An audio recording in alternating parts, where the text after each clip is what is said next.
नमस्ते मित्रों। आज एक बहुत प्यारी कहानी आपके लिए लेकर आई हूँ। कहानी लिखी है प्रसिद्ध एवं वरिष्ठ लेखिका सुमति सक्सेना लाल जी ने। सुमति जी लखनऊ विश्वविद्यालय में दर्शन शास्त्र की प्रोफेसर रही हैं। एक कहानी अच्छी लगे तो कहानी को लाइक जरूर कीजिएगा। तो चलिए कहानी शुरू करते हैं। कहानी का नाम है दूसरी शुरुआत। ये कहानी एक IAS अधिकारी की अपनी उच्च वर्गीय पत्नी के साथ भावनात्मक तालमेल बैठाने की सुंदर कहानी है। तो चलिए कहानी शुरू करते हैं। दूसरी शुरुआत, सुमति सक्सेना लाल जी की लिखी हुई कहानी। सुबह देर से आंख खुली थी। बादलों से ढका जाड़ों का ठिठुरन भरा सवेरा। बाहर कार के स्टार्ट होने की आवाज़ आ रही थी। शायद मंगला बच्चों को स्कूल छोड़ने जा रही होगी। घर में नौकर चाकर ड्राइवर किसी की भी कमी नहीं है, पर बच्चों और मेरे अधिकांश कामों को मंगला स्वयं ही करना पसंद करती है। खिड़की से एक हल्की झलक दिखाती हुई मंगला की गाड़ी आगे सरक गई है। अति आधुनिकता के अभिजात्य से संपूर्ण है मंगला का व्यक्तित्व, पर घर के भीतर उसने कभी किसी भी बिंदु पर एक पत्नी, एक माँ, एक संपूर्ण गृहिणी के दायित्व को नकारा नहीं। वह अपनी हर भूमिका में सहज, संतुष्ट और पूरी तरह चौकन्नी रहती है। किसी एक केंद्र पर टिका उसका व्यक्तित्व कितने अपरिमित विपरीत बिंदुओं पर घूमता रहता है। गेट से पोर्टिको तक आने वाली लाल बजरी की सड़क, उसके दोनों ओर तराशी हुई हैज सुबह के उजियारे में और भी भव्य और सोबर लग रही है। धुएं के बादल भीड़ के भीड़ बेडरूम की खिड़की से सीधे अंदर घुस रहे हैं। श्याम से के घर की अंगीठी लगता है आज फिर सामने ही रख दी गई है। मंगला आते ही नाक भौं चढ़ाकर बड़बड़ाएगी। कुछ क्षण मुझसे उलझेगी कि मैं उसे डांटता नहीं, इसलिए इसकी इतनी हिम्मत बढ़ गई है। निकाल कर बाहर कर दो इसको क्वार्टर से। एक न्यूसेंस है ये। कभी धुआं, कभी सवेरे सवेरे खटपट। ना जाने कितने मसाले कुटते हैं, कपड़े धुल जाते हैं। श्याम सिंह अंगीठी को उठाकर कहीं दूर पिछवाड़े रखाएगा और उसका धुआं हमारी खिड़की छोड़ परे सरक जाएगा और फिर मेरा मन अनजाने में ही सुबह सुबह ही उखड़ने लगेगा। मैं कभी नहीं कह पाऊंगा मंगला से कि जिस धरती से चलकर यहाँ तक आया हूँ उसकी महक है इस धुएं में, इन आवाज़ों में, और अतीत धुंध सा मेरे मन और तन पर हावी होने लगता है। जीवन का वह कल जो अब बीत गया है, जिससे टूटा हुआ मैं कभी कभी कितना अकेला हो जाता हूँ। तब अपने आसपास का यह माहौल, यह सुंदर सजा घर, इसकी सुविधाएं, अभिजात्य बंगला और उनके बीच में स्वयं अपना स्व, सब एक अनजाने से अजनबीपन में डूब जाते हैं, जो कि हमारे लिए अनजान रहा, जिसे अभी हमने कुछ क्षण पहले जाना था। लगता है एक अजीब से मायावी संसार में घिर गया हूँ। तब अक्सर अपने ही घर में अपनी भूमिका मिसकास्ट सी लगने लगती है। स्मृतियों का अकेलापन मुझे मथने लगता है। कभी सोचता हूँ इंसान का सुख सब कोई जानते हैं, पर दुख यह निहायत अपने भी नहीं जान पाते। कभी कभी मैं अपने अतीत से उभर नहीं पाता और बहुत चाहकर भी उन लोगों को, अम्मा, बाबू, भैया, भाभी, किसी को भी अपने आप से, अपने संदर्भ से जुड़ा हुआ महसूस नहीं करा पाता। वह पूरा का पूरा घर जैसे कट गया है मुझसे। यह जिलाधीश की पदवी, सारी सुविधाओं से संपन्न यह बड़ी सी कोठी, ये मान सम्मान, अति आधुनिक समझदार पत्नी, सब कुछ है, पर सोचता हूँ इतना पाने की प्रक्रिया में मैंने कितना खोया है। इस खोने के क्रम में मीरा का चेहरा अनायास आ जुड़ा है मुझसे। कल से मीरा के विचार से उबर ही नहीं पा रहा मैं। मीरा आई हुई है, आजकल प्राचीन संस्कृति पर शोध कर रही है। उसी सिलसिले में मीरा भाभी की छोटी बहन है। भाभी के समझदार व्यवहार और उनके प्रति हम लोग के गहरे आदर के कारण एक सहज अपनापन और लगाव रहा है दोनों परिवारों के बीच में। मीरा का आना और मंगला और बच्चों से घुल मिल जाना मुझे अच्छा लगा, नहीं तो उसके आने को लेकर भी डर रहा था मैं। अभिजात से भरा मेरे घर का अति अवसरी माहौल न जाने कैसा लगेगा उसे। किंतु मंगला के सत्कार और स्वयं मीरा के आत्मविश्वास ने उबार लिया है मुझे। ऑफिस से लौटने पर देखता हूँ कि लॉन में पेड़ के नीचे अपनी थीसिस के फोटोग्राफ और पत्रों को बिखेरे बैठी है मीरा। मंगला और बच्चे अभी तक आए नहीं हैं। मैं उसके पास ही जाकर बैठ जाता हूँ। मुझे देख सहज भाव से मुस्कुराकर वह अपने चारों तरफ फैले सामान को समेट लेती है। मैं उसे ध्यान से देखता हूँ। भाभी से कितनी छोटी होगी मीरा? भाभी के ब्याह को 16 वर्ष बीत चले हैं, पर समय ने उसे नहीं छुआ है अभी तक। मुझे अपनी तरफ देखते हुए वह हंस पड़ती है। मैं भी हंसता हूँ। कब तक पढ़ती रहोगी Meera? You should get married now. वह फिर हंसती है, भीगा सा। असल में तुम जिस सुविधाजीवी क्लास को बिलोंग करते हो ना शेखर, उसमें तुम्हें सिर्फ सुविधाओं की बातें ही सुझाई देती है। संघर्ष की बात तो तुम भूल गए हो शायद। मैं अचकचा जाता हूँ। ऐसा है शेखर, किसी के दिल अनायास धड़कने लगे, मन सपने बुनने लगे, लगता है उस उम्र से बहुत आगे निकल आई हूँ मैं, और दीदी की तरह अपने भाग्य के निर्णय को दूसरे के हाथों में छोड़ दूँ, यह भी संभव नहीं है मेरे लिए। वो बुझी बुझी सी मुस्कुराई। जीवन के हर लेवल पर अपने भाग्य का नियंता स्वयं ही बनना था हमें। अब तो जो कुछ होगा वह एक डेलिब्रेशन कैलकुलेशन मात्र ही होगा, एक सदा सदाया नपा तोला एक्शन। जीवन में अब मैं कोई मात नहीं खाना चाहती, और शह पाने के लिए पहले अपनी स्थिति और पक्की तो बना लूं। तभी तो चाह रही हूँ कि जल्दी से थीसिस पूरी हो जाए। यूनिवर्सिटी में एक आध वैकेंसी निकलने वाली है, उससे पहले ही। नहीं तो डिग्री कॉलेज की इस लेक्चरशिप में क्या धरा है? ना कोई स्टेटस, ना प्रमोशन। वह कुछ क्षण तक मुझे देखती है। क्या मिला दीदी को? उस घर के रखरखाव में सारा जीवन तमाम हुआ जा रहा है। घर, पति, बच्चों, सास ससुर से अलग ना उसका कोई अपना सुख है, ना इच्छाएं ही। मेरा चेहरा अनजान ही तनसा जाता है। तुम्हें बुरा लग रहा है ना शेखर? मीरा आहिस्ता से अपना हाथ मेरे घुटनों से छुआ करके लौटा लेती है। एक प्रश्न की मुद्रा में उसका चेहरा, उन पर जड़ी बड़ी बड़ी आंखें तिरछी हो जाती है। एक बात पूछो तुमसे, जीजाजी भी यदि तुम्हारी तरह किसी अच्छे पद पर आ गए होते तो उन्होंने दीदी को स्वीकारा या चाहा होता? वो असल में मिडिल क्लास के जो अच्छे लड़के निकलते हैं ना, उन्हें अपर क्लास खरीद लेता है। इस क्लास की लड़कियों के लिए रह ही क्या जाता है? लोअर क्लास से मिलता हुआ हर तरफ से रिजेक्टेड फ्रस्ट्रेटेड स्टफ। मैं चुप हूँ। गुमसुम से रहने वाली यह मीरा अनायास कितना बोलने लगी है। मैं उसे ध्यान से देखता हूँ। उसके साधारण से चेहरे पर एक मासूम सा कुंवारापन, और उसके व्यक्तित्व में एक अर्जित आत्मविश्वास और प्रबुद्ध शांति भाव है, जो बरबस अपनी ओर खींचता है मीरा को। इस निगाह से मैंने मीरा को पहले कभी नहीं देखा। एक अजीब सा भाव उठता है मन में कि मैंने इस लड़की की कामना क्यों नहीं की थी कभी। कौन जाने, उसने कभी अपने सपनों का कोई सूत्र मेरे साथ बांधा भी हो।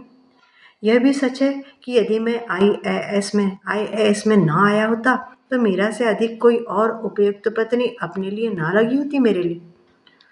मीरा के प्रति एक अजीब सा मोह मथने लगता है मुझे, और मैं आहत होने लगता हूँ। मीरा का सामान श्याम सिंह ने कार में रख दिया है। मंगला खास खास कमरे बंद कर रही है। अभी मीरा घर में है, पर उसके जाने की इस तैयारी से लगता है इस कमरे में एक उदास वीरानगी भर गई है। मीरा चारों ओर निगाहें घुमाती है। मैं उसके पास आकर खड़ा हो जाता हूँ। किसी छुट्टी में फिर यहाँ का प्रोग्राम बनाओ मीरा। देखो उसका गहराता सा स्वर। तुम तो बहुत टालने वाली मुद्रा में कह रही हो। हाँ शेखर, असल में बहुत दूर रहते हो तुम। यहाँ तक आने में और यहाँ से लौटने में बहुत थकान होती है मुझे। वह हंसती सी बौखलाई से बाहर निकल गई।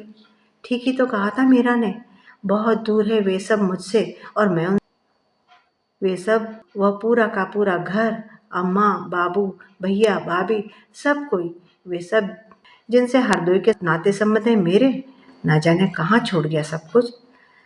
कभी जहाँ आनंद भरे दिन बीते थे, वही घर, कॉलेज और शहर कितना वीरान और उदास लगने लगा है। जीवन से विहीन अपने जीवन की गति और वहाँ की चाल में मेरा कोई तालमेल ही नहीं बैठ पाता, और मैं उखड़ा उखड़ा सा महसूस करने लगता हूँ। उस शहर ही नहीं, उस घर से भी, जिसमें इतने लंबे वर्षों का जीवन जिया है मैंने। कैसे और क्यों होता है ऐसा, मैं समझ ही नहीं पाता। जिंदगी लॉजिक और तर्क से समझी भी नहीं जा सकती। मैं बहुत ही वैसा हूँ ना, पर उस घर की असुविधाओं के बीच में परेशान और बेचैन होने लगता हूँ। तब एक स्वस्थता का एहसास होता है कि ठीक ही कि मंगला और बच्चों को छोड़ा है भोपाल। नहीं तो सब लोग मुझे अकेला आया देख मंगला और बच्चों के न आने का कारण पूछते ही नाराज भी होते। मैं कोई बहुत ही कमज़ोर सा बहाना बना देता हूँ। उसकी कोई आवश्यकता भी नहीं होती है। शायद वे लोग भी सब समझते हैं। शायद उन्हें मुक्ति का एहसास ही होता होगा उन सब के न आने से। घर को जितना संभव हो सकता है सजाया संवारा गया है। भाभी हंस पड़ती है, अम्मा बाबू भी हंसते हैं और अनायास एक सहज सी स्थिति नाटकीय लगने लगती है। फिर यह भी लगता है मुझको कि उन सबको मनाने, प्यार का एहसास कराने के छोटे छोटे बहाने कितने कमज़ोर और क्षणजीवी हैं। इनसे हमारे बीच कोई लंबा सेतु बनकर तैयार नहीं होता। एक ही रक्त और मांस से बने हम सब कैसे दो कगार पर खड़े हैं। अलग अलग जीवन को लेकर कितनी भिन्न भिन्न योजनाएं और कल्पनाएं की थी मैंने। आईएएस में आया तो सोचा था इस घर के सारे अभाव पाट दूंगा मैं। सुंदर सा सुविधायुक्त घर होगा, नौकर चाकर होंगे, अम्मा राजरानी से राज करेंगी, अधिकार से भरा बाबू का चेहरा सारा घर भाभी की मंद मंद मुस्कान की सुवास से महकेगा। पर कुछ भी नहीं हो पाया। सुख और सुविधा के वे इंद्रधनुष सिर्फ मेरे लिए ही बने हैं, बाकी सब तो उससे एकदम बाहर है। उसके क्षितिज को छू भी नहीं पाते। यह घर तो अब और भी अधिक टूटा उदास सा लगने लगा है। जगह जगह से उखड़ा प्लास्टर फीकी रोशनी के बल्ब तले पूरे माहौल को और भी निरीह बना देता है।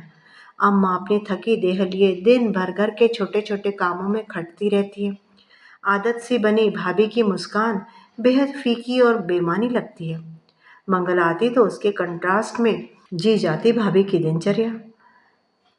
मंगला को मिलने वाला अतिरिक्त मान सम्मान, उसके द्वारा किए गए घर के छोटे से काम को तूल देकर हर किसी के सामने की जाती तारीफ, मंगला संकुचित होने लगती है। भाभी अनायास दीन और मजबूर सी लगने लगती है और मैं एक अपराध बोध से भरकर उनसे आंखें चुराने लगता हूँ। चाह कर भी तो मैं कुछ कर नहीं पाया इन सब के लिए। यदा कदा अम्मा भाभी बच्चों के लिए लाए हुए कपड़े, कभी कभी भेजे जाने वाले वो 2-4 हज़ार रुपए कितने तुच्छ हैं। कितना किया है इन लोगों ने मेरे लिए, नहीं तो क्या यहाँ तक पहुँच पाया होता मैं।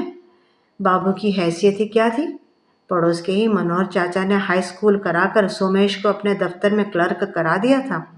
बाबू से भी कहा था उन्होंने अपने दफ्तर में मेरे लिए बात करने को, पर बाबू अम्मा भाभी भैया सब ने स्वप्न देखे थे मेरे लिए और उन स्वप्नों को पूरा करने के लिए सब ने अपनी अपनी भूमिका अदा की थी। धीरे धीरे घिसते उन 6 वर्षों में मैंने पढ़ाई पूरी की थी। फिर सिलसिला शुरू हुआ कंपटीशन का, आए दिन भरे जाने वाले फार्मों का, इधर से उधर भागने का। अम्मा बाबू विवश थे और बुढ़ाते गए थे। दादा ने 5-7 ट्यूशन और कर ली थी। भाभी के पास के वे 2-4 जेवर भी मेरे फार्म, इम्तहान, उनकी तैयारी, आवागमन की भेंट चढ़ते गए थे। एक प्रकार से ऋण में दबा हूं मैं उनसे। इससे लगता है कि कभी वो ऋण नहीं हो सकता। मेरे बिखराव को पढ़कर मंगला एक बार झुंझुलाई थी मेरे ऊपर। तुम्हारे सुख मनाने की सीमा भी मैं जानती हूँ शेखर, अच्छी तरह से। तुम्हें दोष नहीं दे रही हूँ, फिर भी पूछती हूँ कि वो कौन सी व्यवस्था है तुम्हारे परिवार की कि तुम लोग एक सुख में एक साथ शरीक भी नहीं हो पा रहे हो, और वैसा न कर पाकर अलग अलग उस सुख को पूरी तरह एंजॉय भी नहीं कर पाते। जिंदगी को यूं हाफ हार्टेडली या आधे अधूरे मन से जीने की आदत क्यों है तुम्हें। मैं चुप ही रहा था। उसकी बात के जवाब में कोई उतना वजनदार उत्तर मैं खोज नहीं पाया था और मैं बता नहीं पाया कभी मंगला को कि मैं अपने अतीत के अपराध बोध से उभर नहीं पाता हूँ और बहुत कोशिश करने पर भी अपने उस बीते हुए कल में उसको साझेदार नहीं बना पाता।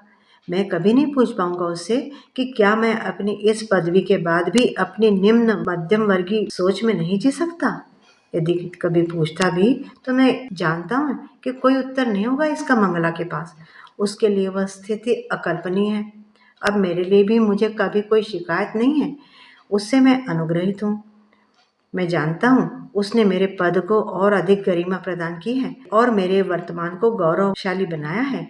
मेरे कितने मित्र हैं जो ईर्ष्या करते हैं मेरे भाग्य से। कभी कभी मैं स्वयं ही अभिभूत हो उठता हूँ अपने वर्तमान से। अत्यंत सुविधाओं से सजा मेरा घर, अच्छी शिक्षा पाने वाले भरे पूरे से बच्चे और आत्मविश्वास से भरी मंगला। जब से मेरे विवाह की बात तय हुई थी तब बाबू सुख से निहाल हो गए थे। कभी कभी आनंद के अतिरेक में उनका स्वर भर जाता। मध्य प्रदेश के होम सेक्रेटरी की बेटी और वह खुद भी आईएएस, इतने ऊंचे तो देखने तक का साहस बाबू ने कभी किया ही नहीं था। बाबू के ना जाने कितने परिचित इन सब का सही अर्थ भी न जान पाते। खुश तो मैं भी था, पर भावनाओं के आवेग में कभी कभी सारे सपने धुंधलाने लगते। मंगला का घर, उसका रहन सहन, उसका सोचने और जीने का ढंग सब मैंने पास से देखा है 2 वर्षों तक।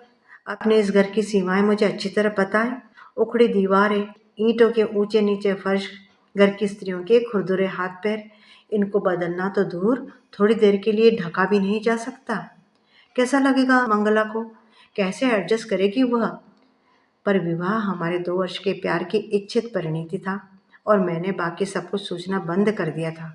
मंगला के डैडी ने ढेर सारा दहेज दिया था, साथ ही मेरे हाथों में कुछ हजार रुपए, गोवा के 2 एयर टिकट और होटल की बुकिंग के कागजात भी।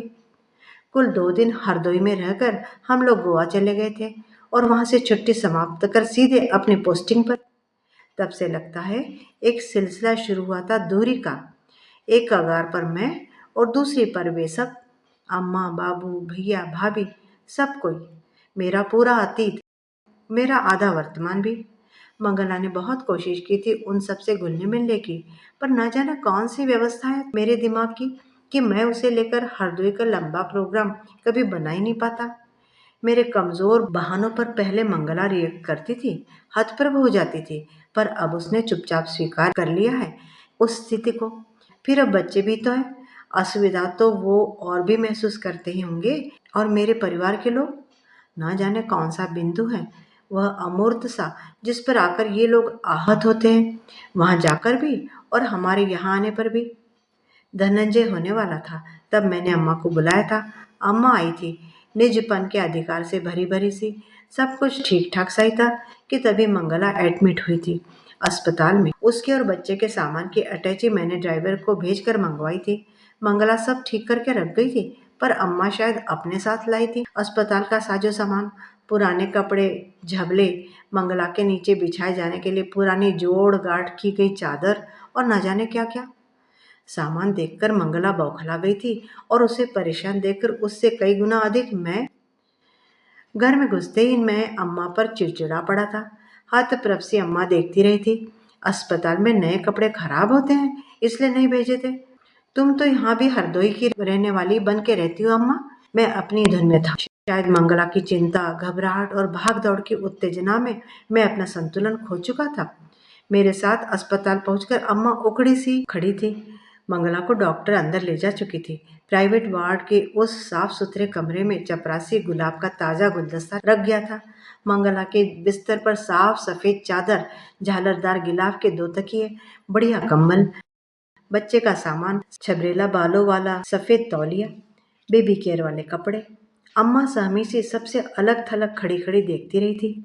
बच्चे को देखते ही अम्मा के चेहरे पर सुख का उन्माद सा फैल गया, पर बेबी कॉट में लेटे हुए अम्मा उससे दूर खड़ी टुकुर टुकुर देखती पर रही थी। मौका मिलते ही धीमे से पूछा था मंगला ने मुझसे, क्या अम्मा से कुछ कहा तुमने? हाँ। क्यों? क्या कहा? मंगला का थका सा स्वर। कुछ नहीं, ऐसे ही। मैं उसकी बातों को कोई महत्व नहीं देता। नहीं कहना चाहिए था, मंगला आजीजी से कहती है। मैं हंसता हूँ। अरे तुम बेकार परेशान हो रही हो, वो सास तुम्हारी है, मेरी तो माँ है। मंगला कुछ नहीं कहती। दूर चुपचाप खड़ी अम्मा को बुलाकर उनका हाथ अपने हाथों में लेकर चुपचाप अपने माथे पर रख लेती है। अम्मा प्यार से उसके ऊपर झुकी हैं। सिर में दर्द हो रहा है? ठीक ही कहा था लगता है मंगला ने। नहीं कहना चाहिए था मुझे। क्यों हुआ ये सब? कब हुआ ऐसा? मुझे पता नहीं, पर लगता है कहीं कुछ बदल गया है। मैं उसे उंगली से छू नहीं सकता, पर महसूस कर पाता हूँ। वही अम्मा है, वही मैं हूँ, पर लगता है व्यक्ति उनके बीच के एक ही संबंध पर अलग अलग संदर्भों में उनके अधिकार के अर्थ बदल जाया करते हैं। लगता है मैं वह नहीं रहा जो कभी बात बेबात पे अम्मा से उलझता था, और ना मैं भैया हूँ जिनके कहे सुने पर अम्मा ध्यान देती। अम्मा सारा दिन घर, अस्पताल, मंगला की देखभाल, बेटा होने की खुशी।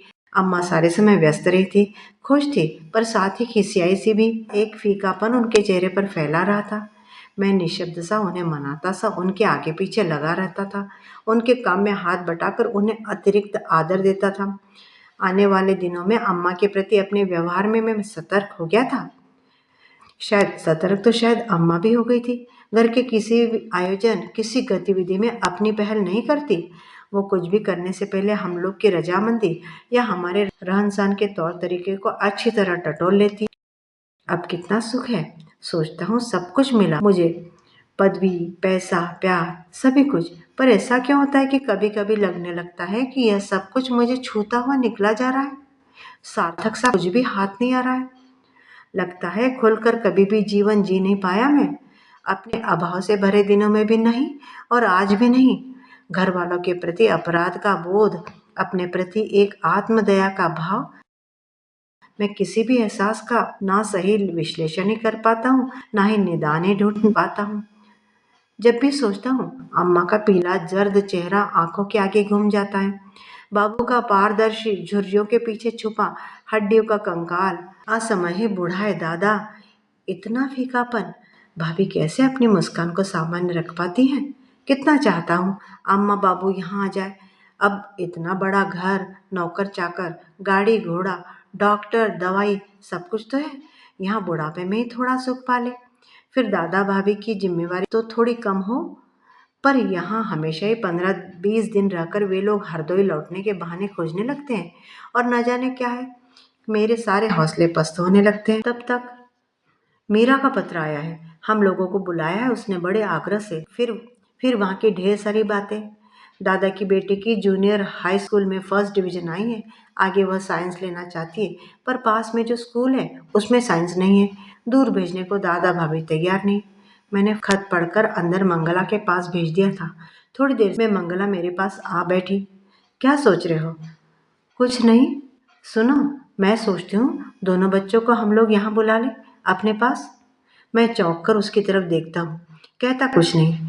मीरा का खत देखकर ही यह बात मेरे दिमाग में नहीं आई है शेखर। मैं बहुत दिनों से सोच रही थी यह बात। बहुत चाहकर भी मैं अपने व्यक्तित्व को मंगला की तरह दुविधा विहीन नहीं बना पाता। मंगला के व्यक्तित्व में एक अद्भुत संतुलन है। अपनी कैसी भी कोई भी बात कहकर तुरंत ही उसका चेहरा अपने अभिजात संयत स्तर पर आ जाता है। किसी प्रकार का आवेग उसे छू नहीं पाता, इसलिए उसकी हर बात निर्णायक बिंदु पर आकर रुक सी जाती है। अच्छा ही है, मेरा स्वर अनायास भावुक होने के साथ ही अतिरिक्त रूप से कोमल हो उठता है। It will be a help to them. Mangala के चेहरे पर सरोष एक झुंझलाहट से फैल जाती है। तुम लोग किसी बात को सीधे सरल तरीके से समझ या स्वीकार ही नहीं कर सकते क्या? किसी भी क्षेत्र में हीन होना बुरा नहीं शेखर, बुरा है उस हीनता का बोध बने रहना।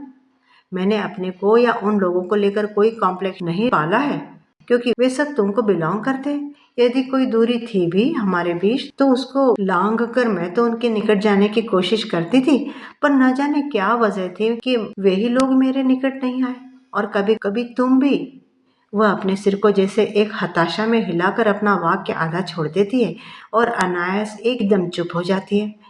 मैं समझ नहीं पाता कि क्या कहना चाहती थी वह, पर क्या पूछूं उससे। अनायास एक जिज्ञासा मन में आई। उस घर के लोगों को देखकर तुम्हें शौक नहीं लगा था मंगला? मैं दृष्टि चुराता हुआ सा लगा था शेखर। वह तेज निगाह से मुझे देखती है। पर कहा ना मैंने, उन सबको प्यार देना चाहा था मैंने, क्योंकि वे सब लोग तुम्हारे थे। फिर उस इनिशियल शौक से उभर कर जब थोड़ा स्वस्थ हुई, तब सच कहूँ सब मुझे अच्छे ही लगे थे। तुम्हारे घर में गरीबी थी, पर एक बात अच्छी थी कि उन सबकी पॉजिटिव वैल्यूज थी। जीवन को लेकर निश्चित मान्यताएं भी थी, जो शायद हमारे वर्ग में नहीं होती। अच्छी या बुरी, सही या गलत, कैसे भी हो, एक फैमिली है और वह बड़ी वार्म है, जिसका सुख मैंने उस तरह से तुम्हारे घर आने से पहले नहीं जाना था। डैडी ने हमें प्यार, मान, सुविधा सब कुछ दिया, पर वह फैमिली वार्मनेस हमें नहीं मिला। या तो मम्मी के ना रहने से वैसा रहा हो, या फिर वह भी कोई खासियत हो हमारे वर्ग की।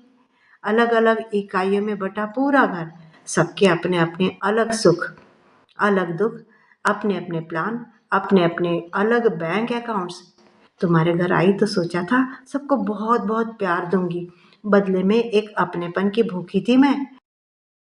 मंगला का पिघला सा स्वर, पनियाई सी आंखें। अनायास मंगला उसे और भी अपनी से लगने लगी। मैंने मंगला के नजरिए से तो कभी पूरी स्थिति को सोचा ही नहीं था। अपने संबंधों को लेकर सब रहते थे मेरी सोच में, अम्मा बाबू, भैया भाभी, उनके बच्चे, सब। पर मंगला तो उस परिधि में आई ही नहीं कभी। मैंने सोचा ही नहीं कभी कि कितना अकेलापन भोगा होगा उसने इस घर में। मैं अनायास फिर अपने को अपराधी महसूस करने लगता हूँ। तुमने कभी कहा क्यों नहीं था मंगला? वह फीका सा हंसती है। प्यार का हक जताया नहीं जाता शेखर। वह कुछ क्षण रुकती है। कितना मनोहार करके लाते हैं हम अम्मा बाबू भैया भाभी को। कितने उत्साह से तैयारी करती हूँ मैं उनके आने की। पर उनके आने के बाद मुझे हमेशा ऐसा लगा कि अनजाने ही कोई अदृश्य से दीवार खड़ी हो जाती है हम लोगों के बीच में। यह घर जैसे दो विरोधी शिविरों में बट जाता है। एक और वे सब और दूसरी ओर रह जाती हूँ अकेले मैं। और इस ओर से उस ओर भागते हुए तुम बेहद दयनीय लगते हो, बेहद फनी लगते हो। शेखर, उन पूरे दिनों में अपने को कितना अकेला महसूस करने लगती हूँ मैं। मुझे नहीं पता कि कौन सी गलती होती मेरी जिसका अपराध बोध मुझ पर हावी होता जाता है। उन पूरे दिनों में तुम भी कोई गैर ही लगने लगते हो मुझे। फिर जाने क्या होता है कि लगता है कि वे तुम मैं सब जैसे गुपचुप उनके लौट के जाने के दिन गिनने लगते हैं। और उनके जाने के बाद थोड़ी देर तो हम सब खुली हवा की सांस अपने भीतर भरते हैं और फिर काफी दिनों तक एक गिल्ट से भरे रहते हैं। मैं चुपचाप मंगला की तरफ देखता रहता हूँ। सोचता हूँ इससे कई गुना अधिक प्यार पाने की अधिकारिणी थी मंगला। इस घर में क्या मिला उसे? गैरों जैसा मान सम्मान प्रशंसा। बस वह कुछ क्षण मेरी तरफ देखती रहती है। इसलिए सोचती थी शेखर यहाँ आ जाए दोनों बच्चे। बच्चे निश्चल होते हैं, मैं जानती हूँ। उनका यहाँ रहना सेतु बनेगा हमारे बीच में। उन बच्चों के यहाँ रहने से भैया भाभी अम्मा बाबू सब अपनापन महसूस कर सकेंगे हमसे, यहाँ के पूरे माहौल से। फिर यह धनंजय और नंदिनी, ये दोनों भी बेहद सेल्फ सेंटर्ड हो रहे हैं आजकल। यह भी दूसरों से कुछ शेयर कर पाएंगे, प्यार देना और पाना सीख सकेंगे। हरदोई जा रहे हैं हम लोग। पता नहीं कैसी होगी यह दूसरी शुरुआत, पर फिर भी एक अजीब सा उल्लास और विश्वास है मन में, क्योंकि मंगला भी है मेरे साथ। मित्रों, अभी आप सुन रहे थे सुमति सक्सेना लाल जी की लिखी हुई कहानी दूसरी शुरुआत। बहुत खूबसूरत कहानी। उम्मीद करती हूँ कि आपको भी बहुत अच्छी लगेगी। अच्छी लगे तो एक लाइक ज़रूर कीजिएगा। कहानी के बारे में अपनी राय भी कमेंट बॉक्स में ज़रूर लिखिएगा। और चैनल पे नए हैं तो चैनल को सब्सक्राइब भी ज़रूर कर लीजिएगा। कहानी सुनने के लिए बहुत बहुत धन्यवाद।